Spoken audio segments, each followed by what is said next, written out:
মানিকগঞ্জ। তো মানিকগঞ্জে আমি এক হোস্টেলে পড়তাম, হোস্টেলে থাকতাম আর কলেজে পড়তাম। আমার বাবা মা আমাকে হোস্টেলে রাখি পড়াশোনা করাতো।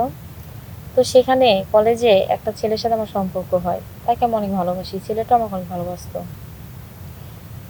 তো ছেলেটা একদিন আমাকে বলল যে আচ্ছা তুমি তো হোস্টেলেই থাকো, হোস্টেলে থাকার কি দরকার, চলো আমরা একটা রুম ভাড়া নিই, রুম ভাড়া নিয়ে আমরা ওখানেই থাকবো, তুমিও লেখাপড়া করবা আর আমিও কাজ করব, আমি তো চাকরি করি।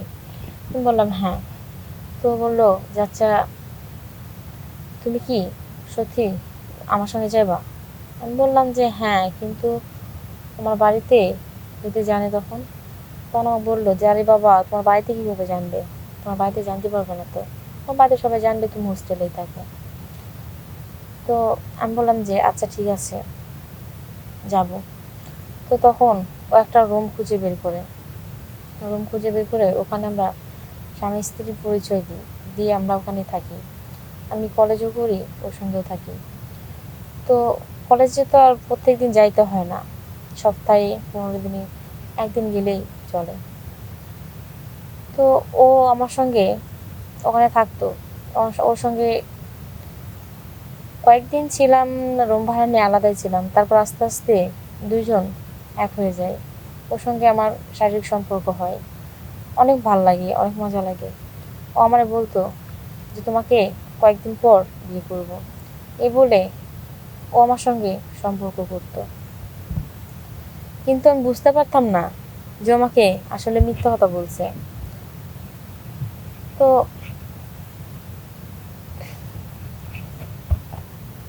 আমি একদিন ওরে জিগাই যে তুমি আমারে বিয়ে করবা কবে, আমি যে তোমার সঙ্গে এরকম করে আসি, আমার খুব খারাপ লাগে।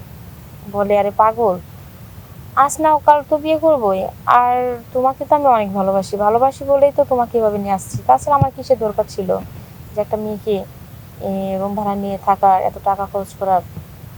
তো আমি বললাম যে হ্যাঁ তা অবশ্যই ঠিক, কিন্তু বিয়ে করে নিলে হতো না? বললো, তারপর বললো যে করব, আমার একটু সমস্যা আছে, এটা পার হইলে আমি তোমার বিয়ে করব। আমি বললাম যে আচ্ছা ঠিক আছে। এভাবে আমাদের দিন চলতো। ও আমার সঙ্গে এভাবে সম্পর্ক করতো, আসতো, মানে প্রত্যেক দিন যাওয়া আসি করতো, সকালে যাইতো, সন্ধ্যা আসতো। তো আমারও ভালো লাগতো, বিয়ে না করলেও আমারও ভালো লাগতো, অনেক আদর দিত, অনেক মজা করতাম, যা ভোলার মতো না। তো ও আমাকে রাইখা আমার সঙ্গে শারীরিক সম্পর্ক করে ঠিকই, কিন্তু আমাকে ভালোবাসে না। ও আরেক জায়গায় একটা মেয়ের সঙ্গে প্রেম করে, কিন্তু সেটা আমি জানি না। তো যখন আমাকে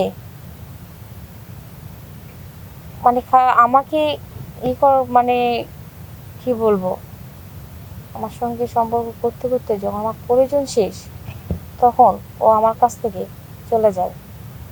চলে যায় বলতে কি, ও যাকে ভালোবাসে তাকে বিয়ে করে ঘরে নিয়ে আসে। তখন আমি বললাম যে আচ্ছা মেয়েটাকে, তখন বললো যে পোশাক দেখে বোঝো না মেয়েটাকে? আমি বললাম যে হ্যাঁ, এটা তো দেখে মনে হচ্ছে নতুন বউ। আচ্ছা একে কি তোমার বন্ধু বিয়ে করছে, পালিয়ে নিয়ে আছে?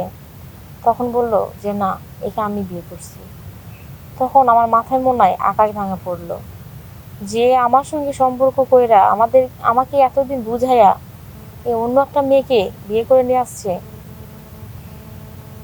আমাকে মিথ্যা কথা বলছে। আমি এটা কি করলাম, আমার বাবা মাকে ঠকালাম। আজ মনে হয় এই জন্যই আমার সঙ্গে এই কাজটা হলো। যখন ওরে বিয়ে করে নিয়ে আসলো তখন আমরা বললো যে এতদিন মেলা থাকছো, মেলা তোমার পিছনে টাকা খরচ করছি, তোমার পিছনে আর টাকা খরচ করতে পারবো না, তুমি এখন বের হয়ে যাও। তখন আমি বললাম যে দেখো আমি কোথায় যাব, আর কার কাছে যাব, আমার তো যাওয়ার জায়গা নাই। এখন যদি আমি বাবা মাকে বলি যে আমি আর হোস্টেলে থাকবো না, তখন আমার বাবা মাও আমাকে বকা দেবে। বাড়িতে রাখবে না। আর যদি হোস্টেলেও যায় তখন কিন্তু সব জানা যাবে যে আপনার মেয়ে অনেক আগে এখান থেকে চলে গেছে, কয়েকটা বছর হচ্ছে আমি তোমার সাথে আছি। তো তখন বলল যে কোথায় যাবা না যাবা সেটা দেখার বিষয় আমার না, তুমি বের হও। বের হও মানে তুমি বের হও। তো তখন আমার কাপড় চোপড় গুছায়া আমি ওখান থেকে চলে যাই, যে যেখানে আমার মূল্য নাই সেখানে থাকি কী করবো। আর যে আমার সঙ্গে প্রতারণা করছে তার কাছে আমার থাকা সম্ভব না। ওখান থেকে হাঁটতে হাঁটতে শহরের দিকে যাই, যে এক জায়গায় বসে থাকি আর ভাবি যে আমি জীবনে কি ভুল করলাম। আর যদি এই ভুলটা না করতাম তবে তখন তাহলে আমার পরিবারের কাছে মাথা উঁচু করে যাইতে পারতাম। এখন যদি যাই বলি যে আমি হোস্টেলে এতদিন ছিলাম না, আমি আমার বয়ফ্রেন্ডের সঙ্গে একটা রুম শেয়ার করছিলাম, তখন আমার বাবা মা আমাকে বাড়িতে রাখবে না। এই ভাবতে ভাবতে উঠে দাঁড়ালাম, উঠে রাস্তা দিয়ে হাঁটতেছিলাম, তখন আমার একটা বন্ধুর সঙ্গে দেখা হয়, আমার ফ্রেন্ড। তখন বলে কি ব্যাপার, কোথায় যাস, আর তোর তো কোনো খোঁজ খবরই পাওয়া যায় না। তখন আমি ওরে বললাম যে দেখ তোর আর কি বলবো, বলার মতো কিছুই নাই। আসলে একটা বেইমানের সঙ্গে ছিলাম এতদিন, এই জন্য তোদের সঙ্গে যোগাযোগ করতে পারি নাই। তো আমার বললো যে কী হয়েছে আমারে খুলে বল। তখন ওরে সব বললাম যে অবস্থা। ও আমারে ভালোবাসার পরে আমার সব কিছু নেওয়ার পরেও ও অন্য একটা মেয়েকে বিয়ে করে নিয়ে আসছে। তো তখন ও আমার এখন যাওয়ার জায়গা নেই, আমি এখন কোথায় যাব। তখন ও বললো যে আচ্ছা ঠিক আছে তুই আমার বাসায় চল, তারপর যে একটা হবে। তারপরে ওর বাসায় কিছুদিন থাকলাম, থাকার পরে ও আমাকে ভালোবাসে কিন্তু বলতে পারে না। পরে আমি বললাম যে আচ্ছা আমি তোর বাসায় আছি, তোর বাড়ির কেউ বলবে না কিছু। বললো যে না না কিছু বলবে না। ওর বাড়ির সবাই জানতো যে ও আমাকে ভালোবাসে, সবাইকে বলছিল, কিন্তু আমি জানতাম না। তারপরে একদিন আমাকে বলে যে তোকে একটা কথা বলবো। আমি আমি বললাম যে বল, সমস্যা নাই। তো তখন বললো যে দেখ আমি কিন্তু তোকে অনেক ভালোবাসি, কিন্তু তোকে বলতে পারতাম না, এখনো তোকে অনেক ভালোবাসি।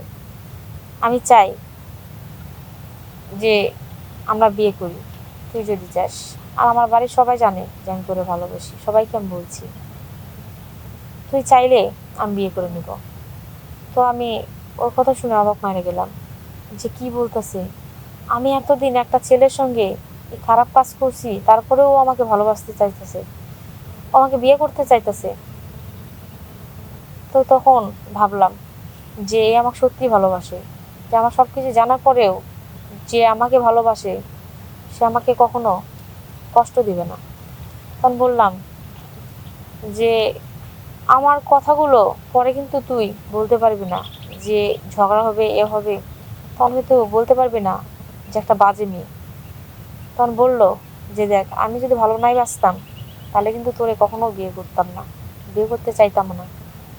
আমি তোরে ভালোবাসি বলে তোর কথাটা বলছি। তো বললাম যে আচ্ছা ঠিক আছে বিয়ে করব। তারপরে ওরা আমি বিয়ে করলাম। ওর পরিবারও অনেক ভালো ছিল, আমরা অনেক ভালোবাসতো, ও আমার অনেক ভালোবাসতো। তারপরে আমি ওখানে থেকে গেলাম। তারপরে আস্তে আস্তে আমি অনেক সুখী। আস্তে আস্তে কয়েক কয়েক বছর পর আমার বাচ্চা কাচ্চা হয়ে গেল। তারপরে আমি হ্যাপি সংসার করছিলাম, অনেক ভালো ছিলাম। আর আমি আপনাদেরকে বলি যে আমি যা ভুল করছি করছি। আপনাদের বাবা মা যদি কলেজে লেখাপড়া করায়, কোন হোস্টেলে রাখে, আপনার বয়ফ্রেন্ডের কথা শুনে কখনো কোনো ছেলেকে স্বামীর পরিচয় দিয়ে কখনো রুম ভাড়া নিয়ে থাকবেন না। যদি এই কাজটা করেন আমার মতো আপনাদের দুঃখ হবে। কয়েকদিন পর আপনাকে ছুঁড়ে ফেলে দেবে রাস্তায়, আপনাকে বিয়ে করবে না। তখন কিন্তু আপনার যাওয়ার মতো কোনো জায়গা থাকবে না। তো মানুষ একবারই ভুল করে, বারবার করে না। আমার ভুল যদি আপনারা অবশ্যই দেখেন, এই ভুল আপনারা কখনো করবেন না। সবাই ভালো থাকবেন, সুস্থ থাকবেন, সুন্দর থাকবেন। দর্শক মন্ডলী, এতক্ষণ আমরা মানিকগঞ্জ পুথরি গ্রামের রিনার কাছ থেকে তার সুখের কাহিনী শুনলাম। সত্যি সত্যিই হৃদয় বিদারক। একজন মানুষ একজনকে ভালোবেসে তাকে 7টি বছর রেখে কলেজ প্রাঙ্গণ থেকে হোস্টেল থেকে তাকে ভালোবেসে বয়স যাই বলুন না কেন, আসলেই তার যে দুঃখ শেষ নিরসন সেটি দিয়েছে যে আমার মতো যেন আপনারা কেউ এই প্রেমের ফাঁদে না পড়ে হলে আপনারা চলে যান, এটা যেন না হয়। আপনাদেরকে সতর্ক করে দিয়েছে এই ধরনের কাজ যেন আমরা কোনো বন্ধুর কাছ থেকে আশা না করি। এখন আমরা রিনার কথা শুনে খুবই দুঃখ পেয়েছি, সেটা হৃদয় বিদারক, এটা বলার মতো কিছু নেই।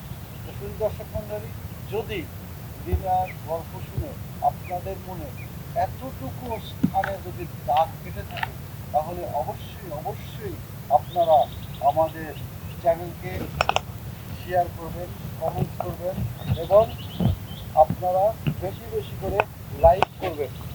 আজ এই পর্যন্তই, আমরা এখন চলে যাব